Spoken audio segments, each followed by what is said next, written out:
Não, assim não vai dar pra ver a TV. Não. Não é para ver a TV, é só assim. É só pra ver a tela. Tá bom. É só pra ver a lousa. Bem? Manda Só bala. pra ver a luz. Ok. Então, ó, como nós vamos fazer? Vou mostrar para vocês como desenvolver uma interface de acionamento a transistor. Interface. O que significa a palavra face? Lado. Uma face, face direita, face esquerda. Lado direito, lado. Então, entre o computador e o motor, entre esses dois lados, inter, no meio dele. No meio desses dois haverá um circuito que vai fazer essa compatibilização de um sinal de baixa potência para um sinal de alta potência. Tudo bem? Então é isso que é uma interface. Essa interface é a transistor. Transistor, nesse caso, só chaveamento de cargas de corrente contínua. Cargas de corrente contínua. Só serve para corrente contínua. Ok? Bom, lembra do transistor? É um componente eletrônico, é o símbolo dele. Tem 3 terminais. Lembram disso ou não? Vocês chegaram a ter, né? NPN. Isso.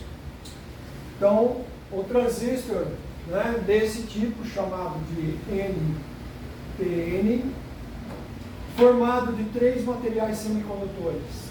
Negativo, positivo e negativo. O do meio é o acionamento. Ele aciona positivamente. Ok? Tudo bem? Basicamente, o transistor é uma chave eletrônica, um interruptor liga-desliga. Então, seria algo como esse aqui, ó. A base seria essa aqui. Ok? Aonde eu aciono, aqui seria o coletor, o emissor e a base. Base é onde eu controlo a corrente de fluxo entre coletor e emissor. Coletor, por onde eu coleto a corrente, e emissor, por onde emite a corrente. Dúvidas? Professor, eu estava vendo um vídeo e fala que, na verdade, a corrente ela flui negativamente, né? Então, Sim. como a gente pensa que ela flui, na verdade, ela flui ao contrário disso, Sim. né? Ela flui do emissor para o coletor. Isso. O que acontece assim, nós continuamos estudando e definindo que corrente elétrica é o fluxo imaginário, tá, das cargas e portadores de cargas positivas para negativas, em homenagem aos cientistas Alexander Volta, Maria Perret e George Ohm. Quando eles desenvolveram isso, eles não tinham a mínima noção do que seria átomo. Não existia o conceito. Eles simplesmente sabiam coisas que chamavam assim. Não, no elétron nada disso. Eles sabiam o seguinte, a palavra elétron, né, que foi derivada de electra. Electra, os gregos perceberam o seguinte, que existia uma pedra chamada âmbar, é alaranjada. Se você procurar na internet você vê, é uma resina, um plástico. Como essa resina, ela tem a propriedade de produzir energia estática. E eles percebiam que determinados materiais eram atraídos para essa resina. Então, você punha algo perto, ele atraía. Então, ao olhar isso, eles falaram, vamos chamar essa força de atração de elétron.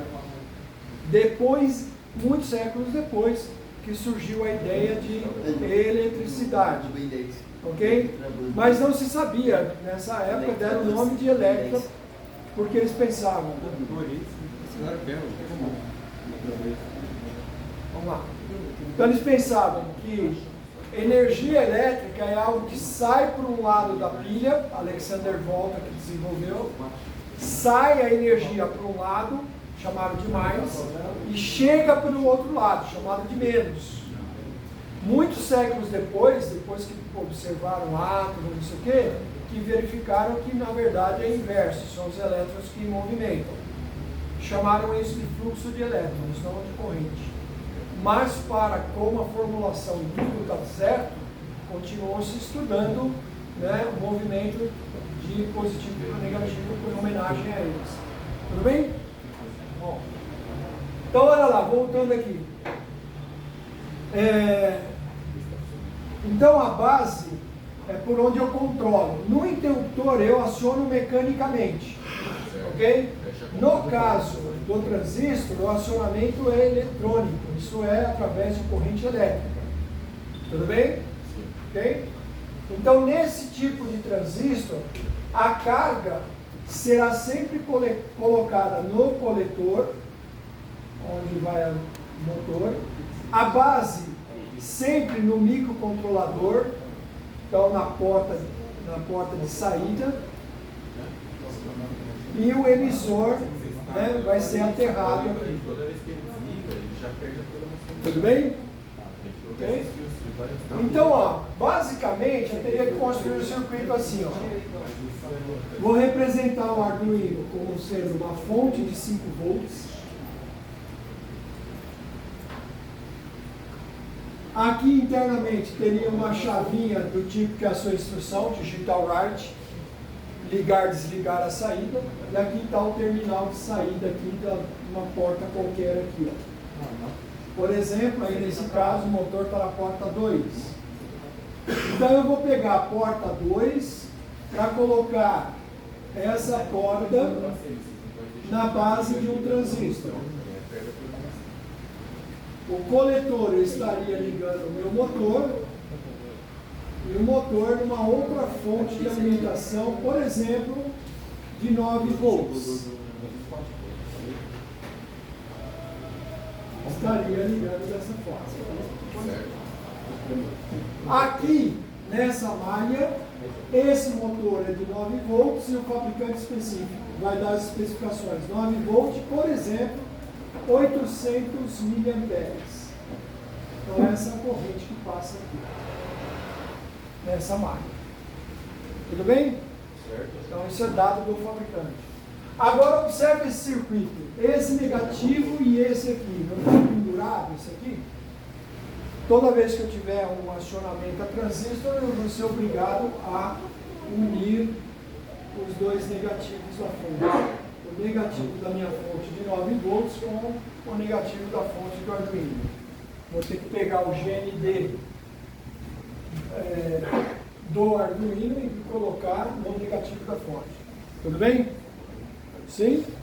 Então agora aqui eu tenho uma corrente de base circulando por aqui e tenho uma corrente circulando aqui. Duas máquinas, dois circuitos. Dúvidas? Não. Muito bem. Agora, né, tem o seguinte.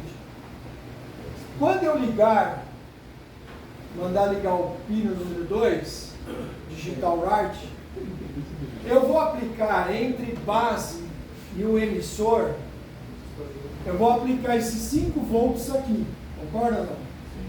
Então, se eu fizer isso, eu queimo o transistor, ok?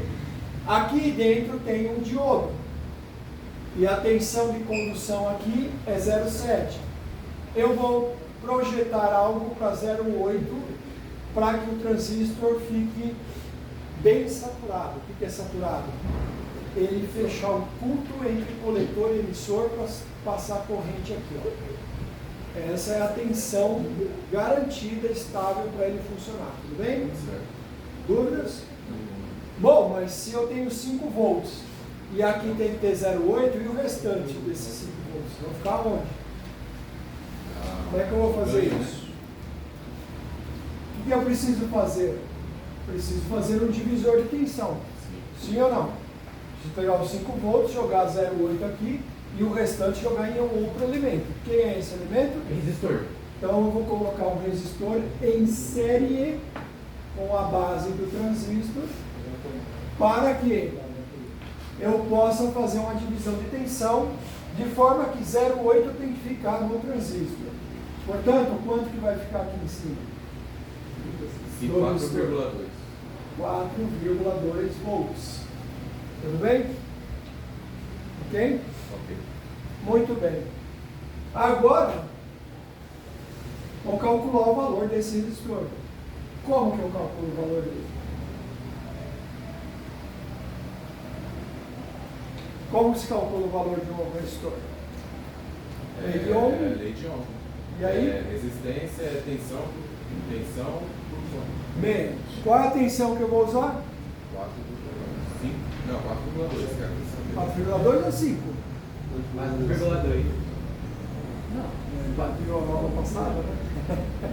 Já tá esperto. Então, ó, pessoal, é o seguinte, se eu quero calcular o valor do resistor, eu tenho que usar aquilo que ele vai suportar. Certo. O que eu vou aplicar sobre ele é 4,2 volts e não 5. Sim. Entenderam ou não? Então, como é que eu vejo isso aqui se está tudo certo também? Chamar a lei de Kirchhoff. Lembra da lei de Kirchhoff? Não. Soma das tensões em uma malha é igual a zero. Certo. Falaram isso para vocês? Sim. Conseguiu entender o que é isso? Não entendi. Sim. Então, olha só. Isso aqui é uma fonte, sim ou não? Sim. É a fornecedora de uma Provê. energia. Ela fornece 5 volts de força para o circuito. Se ela fornece, ela doa 5 volts, alguém tem que consumir isso, sim ou não? Concordam? Portanto, é evidente que a energia consumida tem que ser igual à energia fornecida, sim ou não? Se você conseguir, certo, fornecer uma energia e ser consumido mais do que você fornece, você mudou o universo. Até hoje a gente nunca conseguiu ver, a gente só conseguiu ver que toda energia que é aplicada é convertida, não criada e nem perdida, transformada. Portanto, Kirchhoff olhou isso aí. Se alguma coisa fornece 5 volts, os outros têm que consumir os 5 volts. É isso que significa a soma das tensões de uma malha zero. Olha por quê. Forneci 5. Esses não são os consumidores de energia? Esse não aquece, transforma energia elétrica em calor? Aqui também não tem uma resistência interna? Também vai fazer isso? Vai consumir energia? Portanto, a soma disso com isso, que são os consumidores, tem que dar 5. Mas para ficar mais legal, para a pessoa ficar mais confusa, eu vou explicar diferente. Se você somar isso que está sendo fornecido, como isso consome, eu vou dizer que ele está negativo, porque está consumindo, é o contrário, está fornecendo e está consumindo. Portanto, isso mais menos isso tem que dar zero. Isso é, isso mais isso menos isso sempre vai dar zero. O total consumido tem que ser o total fornecido. É isso que é lei de Cristo. E aí vocês dizem? Sim ou não? Mas para ficar muito fácil, né? Falar, ó, pessoal, o que é consumido é o que é fornecido. Ele pegou e escreveu. A soma das tensões de uma malha é igual a zero. É lógico que é zero. Se você forneceu 5, eles vão consumir 5. Vão consumir 6 da onde? Tudo bem, pessoal? Ok? Então tá aqui. Vamos pegar 4,2 volts dividido corrente elétrica. E agora, qual corrente elétrica vai passar na base? Agora tem que ter um dado do Arduino. Qual a corrente máxima que ele consegue fornecer? 20 mA. Isso é o máximo que ele consegue fornecer. Mas eu preciso usar os 20 mA? Não. Porque se eu usar os 20 mA, eu vou colocar o Arduino numa situação crítica. Trabalhar no máximo. Qualquer coisinha a mais aí, ele... Tudo bem? Aí eu, projetista, vou escolher qual corrente eu quero. O que é melhor para mim. Uma corrente que fica fácil de fazer cálculo é 10 mA. Porque você não vai dividir pela corrente, você vai dividir por 10. Certo? Então aqui eu vou adotar a corrente sendo 10 mA. Então 10 vezes 10 é menos 10 vezes 10 menos 3. É 10. Sim? Sim. A resistência então será igual ao quanto? 4,2 dividido por 10 dá 0,42. Certo? Esse 10 a menos 3 passa para cima como 10 a terceira, invertendo o sinal. Certo? Então 0,42 vezes 10 a terceira. 10 a terceira, 3 casas para a direita. 1, 2, resistência igual a 420 ohms. Tudo bem? Dúvidas? Não. Então, coloco o resistor de polarização aqui na base desse valor para provocar essa divisão de tensão, passar essa corrente pela base. Ok? Acionando o transistor lá, acionando o meu motor. Tudo bem até aí? Então, em termos de projeto é isso. Ok? Agora, qual transistor eu vou usar? Que modelos eu tenho?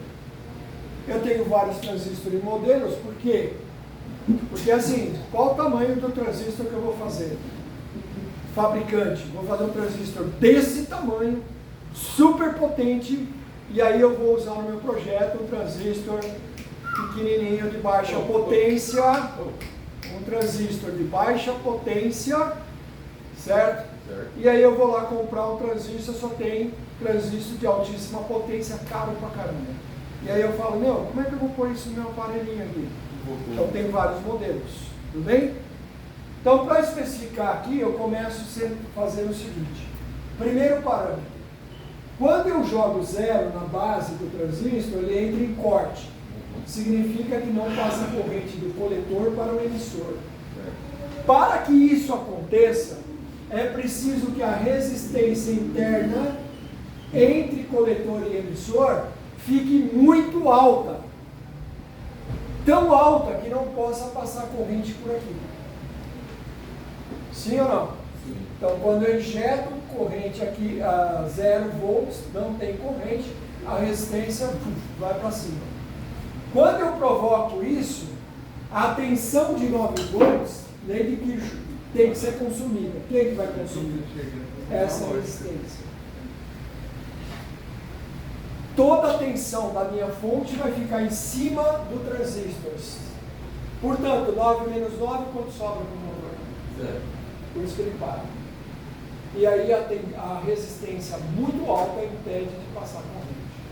Então, o primeiro parâmetro que eu vou observar no transistor é pegar um modelo de transistor, aonde na coluna VCE, quando está em aberto, open, tensão entre coletor e emissor em aberto, tem que ser maior que, no meu caso, 9 volts. Então, na tabela de transistor, tem lá VCE, ó, e tem vários modelos, ó, na tabela.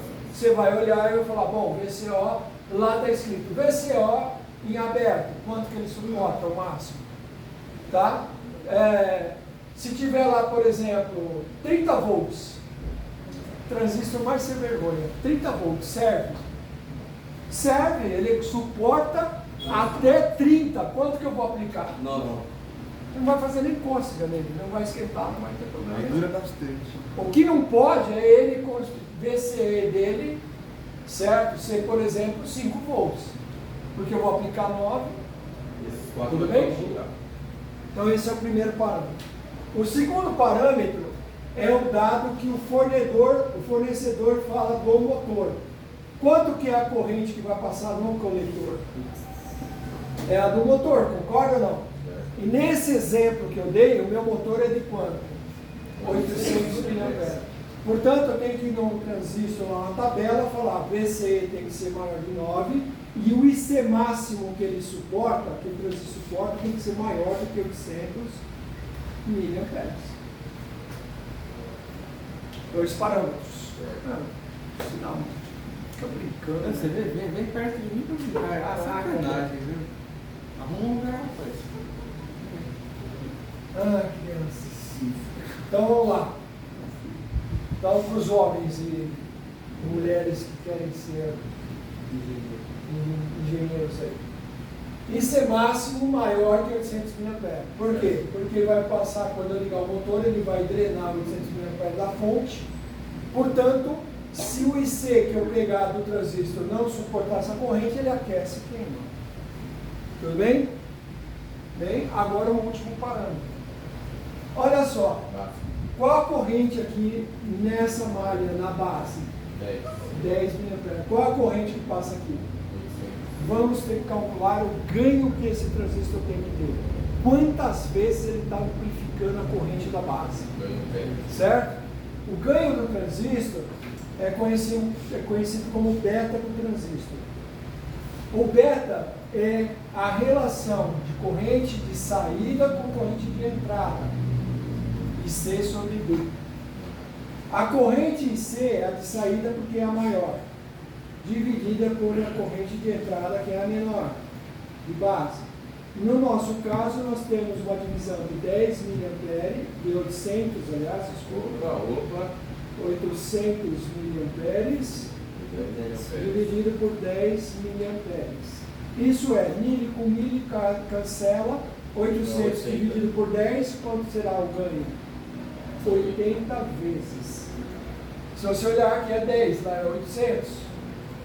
Então tem que fazer um ganho de 80. 80 vezes 10, 800. Então, sim? É outra especificação. Eu tenho que olhar no transistor. Isso aqui é chamado como HIF, que é a amplificação dele, que tem que ser, no caso, você tem que pegar um transistor que a amplificação seja maior do que 80. Normalmente o transistor, tá? Um ganho um transistor pequeno é 100 vezes. Tá? Então, mas por quê? Porque se você não tomar cuidado com isso, você pode ter até essas especificações, mas se ele não conseguir amplificar a corrente, você também vai queimar o transistor. Então tá aí, as especificações que você vai lá na tabela, vê qual modelo transistor